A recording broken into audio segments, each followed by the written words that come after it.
What's up, guys? Welcome back to a really exciting video. I'm really hoping that you guys are going to like this. It is a new venture starting for Loganbuilt, and we have some really exciting stuff coming up, and I want to introduce you guys to something that I just got. I have been a Mopar kid ever since I was a kid. I grew up in a Mopar household. If you listen to my podcast, then you've already heard me talk about all of my Mopar stuff. But if you haven't, a quick little run back on it is my dad's always been a Mopar guy. He's always worked at a Chrysler dealer. I've always been into Mopar cars. That was my first passion before I found my passion for diesel trucks. It's a lot of the reasons why I like a first gen. It's kind of a muscle truck to me. It pays homage to the old muscle car stuff. And I've been kind of wanting to get into something new with the business venture, and I've really been wanting to get into an old Mopar for a while now, and we finally found the perfect one. It's the best start for exactly what we're wanting, and it's an old B-body car, and I've always been a fan of B-body cars. So without any further ado, let me introduce you to my 1965 Plymouth Belvedere.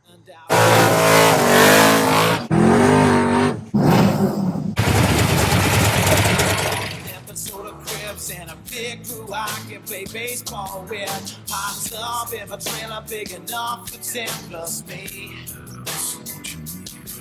I need a Pro-Line engine that's got no limits, and a big Renegade with 3 bedrooms in it. Gonna join the Mile High Club 3 or 4 times a week. I want a stack a trailer full of tools, a spot in the pit so I can look cool. Somewhere between Wolf and Jackson is fine for me.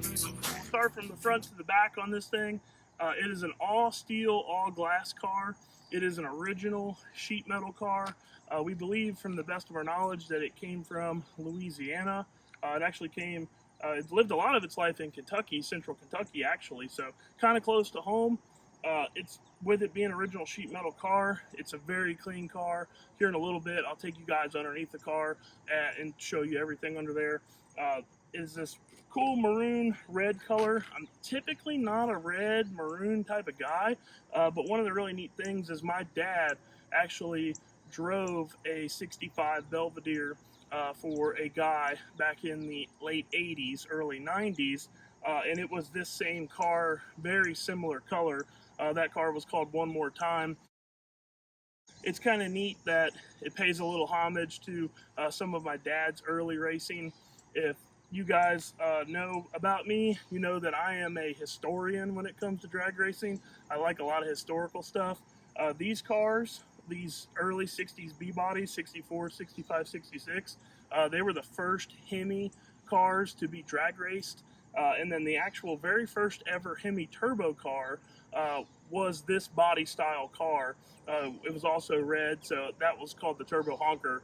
So there's a lot of history in the drag racing world with this body style car, and that's why I've always loved it. This has always been a car that I said if I was ever going to build a race car, I would want this to be my race car. So with it being all steel, all glass, it is a little heavy. We'll get into that in some later videos coming up when we go over the technical stuff. The engine here is, we don't know. It's a little bit of a mystery. The guy that owned it before me, he didn't know anything about the engine. He didn't get any information with the engine. The guy that owned it before him didn't know, so it's kind of been passed around a little bit. So that's going to be fun to dive into this and kind of see exactly what we've got in future videos. But we do know that it's a 440 based. We know that it is steel-headed Indy heads. It's got an Indy intake, Dominator carburetor. This thing's got some really nice stuff on it. It's got Indy aftermarket external oil pump set up on it. It's got a really nice oil pan. It's a good running motor. It really runs good on the street. Allegedly, the car runs 680s the way it sits here. I don't know. We might have to find that out. But it's a overall really cool package for somebody that wants to go race and, you know, kind of do like pro street style stuff with a Mopar. This car is VIN tagged and licensed, so it's a legal street car. That was one of the boxes that it had to check for me. And then moving to the back of the car, on the way to the back of the car, I should say, the interior, it has a 6-point. We don't know if it's chromoly or DOM yet. The owner that we got it from did not know, but this cage is very nicely done. You can see that it is a TIG welded cage, and the welds are very nice on it. So, judging by the wall thickness here and the way that this weld is, we're hopeful that it is actually a chromoly cage. But honestly, even if it's DOM, it's done nice enough to where we can add on to this 6-point roll bar and make it into an 850 cage. One of the things I really like is the way the rear down bars are done. You can't really see them very well from the outside of the car looking in. So stuff like that is kind of what I really like to see in a car, is some well thought out stuff. It is an older build, like most of these Mopars are. You don't find a lot of newer Mopar stuff, but it does have a factory dash. One of the dash was a big deal to me too, because I think a dash really makes a car. So having, you know, a complete dash, it's all color matched. It's a really good start. This car, I will say, is quite race car. It is the original, the guy that we got it from. He was more of a street car guy, and I believe he got this car thinking that it would be a really fun cruiser car, and there's a lot of things about it that are definitely street car and definitely cruiser type, but there's also a lot of really race stuff about it. And so I think he was kind of in the process of trying to make it a little bit more streetable, and then realized that, you know, this is a big cubic inch, probably close to 500 inch 440 based motor. It's going to drink a lot of fuel. It's loud. It's, you know, not the perfect ideal thing for most people in a street car, you know, unless you're looking for something more pro street where you're going to drag race it just as much as you're going to street drive it. I think this guy was trying to street drive it more than he was drag racing it. With that being said, it's on a 275 ET Street, so it's a 15 by 12 wheel. This is, you know, a decent tire because it is that best of both worlds where it is legal to drive on the street, but it also, you know, should hook up decent on the racetrack type of deal. So that kind of playing into that pro street-ish type of deal with it. And then one of my favorite parts about these cars is the deck lid. I love how long the quarter panels are on these. I love how big the deck lid is. I've always looked at these cars and thought, man, that's a no prep car for sure.